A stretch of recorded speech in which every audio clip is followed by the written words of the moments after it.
And good morning, welcome to Your Vote Counts. And there's this pretty interesting week. We got a real interesting week coming up because marijuana's back. Here go the ratings, boom. All right, so help me understand this. There's more marijuana in the state than any place in the country, but now we want to legalize it. What's the story behind the story? Yeah, so there was an initiative petition that's been out. Signatures were collected. They needed about 98,000 or so signatures for it. Ended up with 160-some thousand. This would be to fully legalize marijuana in the state of Oklahoma. Look, it's going to be on the ballot in November. I can't see any way that they keep it from being off the ballot. This is going to be a really interesting question between rural Oklahoma and urban Oklahoma. I definitely think that marijuana is here to stay, but whether or not we fully legalize it, I think rural Oklahoma is going to have a say on this. There has been a lot of problems in rural Oklahoma since we've had medical marijuana, and a lot of folks that are really upset with it. I think if you ask them if they would rather have it at all, you might see it struggle on the ballot. So this one's going to be really interesting. I suppose there's reasons for this, but what are they? Yeah, so this is an initiative petition that's being circulated to put recreational marijuana on the ballot. It's not put forth by the legislature. I've said on this show before, I'm not in favor of recreational marijuana. I'm in favor of medical marijuana, but we've got to get our current program under control. We had an absolutely awful rollout for legal businesses with Metric when it came in. We've got to get that implemented and have it to make sense. I just don't see this doing well on the ballot, and I'm not in favor of it. Now, if this was a decriminalization issue, I'm absolutely, we could be for that. I think Republicans could rally around that, but I think it's going to have recreational marijuana is going to have a hard time on the Oklahoma ballot. Okay, well, it's going to be interesting this fall. Something else happened this week. You know, it is safer to discuss religion and politics at the table in Oklahoma than education, okay? Now we've got the call for a TPS, Tulsa Public Schools audit. It just keeps getting more intriguing every week. It is. So Governor Stitt has called for an audit of the Tulsa Public School system. Now, what's getting lost in all of the noise, let's break it down to what this is. There are two Tulsa Public School board members that requested Governor Stitt to call this audit. Now, we already have the epic audit that came out that Governor Stitt requested. We have indictments that have come out as a result of that, of misuse of taxpayer funds. I don't know how big this is going to be. I believe in letting the process play out, but what we know at this stage is two board members believe there's misappropriation of funds. We've called for an audit of TPS. I think all audits are a good thing. If you ask me, we need to audit everything. And that may eventually happen, from what I understand. Your thoughts about where this is going? Well, look, I'm the first to say that I think transparency is super important and we should always get to the facts of things. What's also known is that the superintendent of Tulsa Public Schools has worked with the DA in Tulsa County in order to get to the bottom of what is happening in TPS when it has to do with a misappropriation of about $20,000. To me, this seems a little like the kettle calling the pot black. The governor's had a lot of folks in his administration that have misappropriated money. There has been misappropriation with the wallet hub issue. I think this seems to me to feel a little more like politics than it does trying to get to the bottom of something. But look, I think transparency is important, so.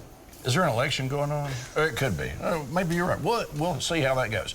Hey, coming up, where'd those tax cuts go? Wasn't there a special session? Let's find out where it went when we come back. I'm looking for it.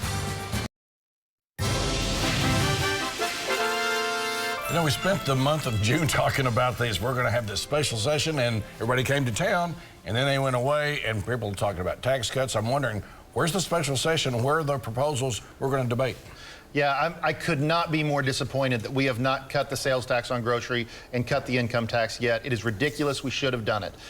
The House of Representatives and the governor have both called, and the House has passed those tax cuts.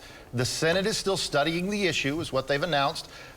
I have faith. I'll take them at their word that they're still studying.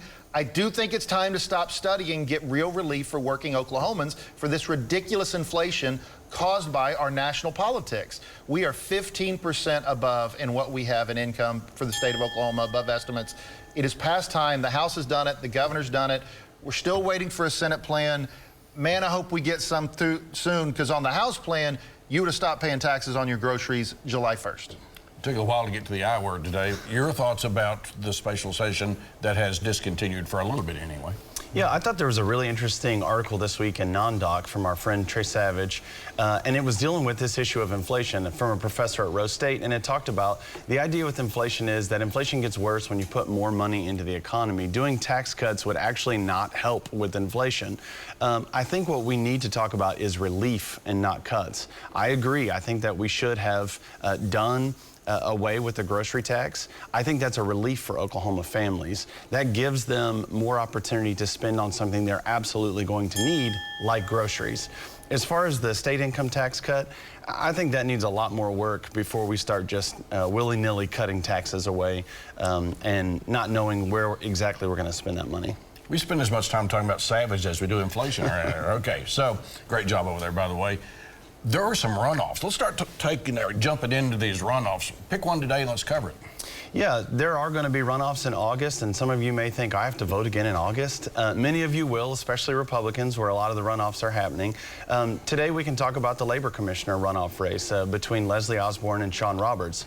What you have with Labor Commissioner Osborne is a true conservative, someone that has actually done the job, is respectful to all people, and has been really good on labor issues.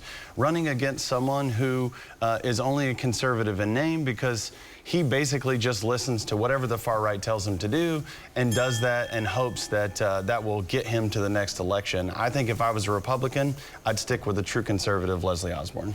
Okay, so if we take the Gaddy rules, which we covered last week, she's at a disadvantage because she's an incumbent, but there's an advantage because women do better in runoffs. Well, there's no doubt in that, and you do have to vote again in August. Well, I say you have to. I hope you do. There's a reason we call this show Your Vote Counts, and there are several statewide runoffs. So every Republican watching this show right now, you for sure will have several things to vote on. When we're talking about Labor Commissioner, you have Representative Sean Roberts running against the incumbent Leslie Osborne. Listen, this is going to be a close race. I think you're going to see a lot of outside money spent in this race. I think Commissioner Osborne's done a good job in that race, but Representative Roberts has some great points why he wants to do things different. He is further to the right than Commissioner Osborne. I think the key in this is going to come out to voter turnout and who gets their voters out. That's exactly right. That's the fundamentals, right? That's right. Thanks for watching. See this again at news9.com/yourvotecounts and follow me on Twitter @MitchellTalks.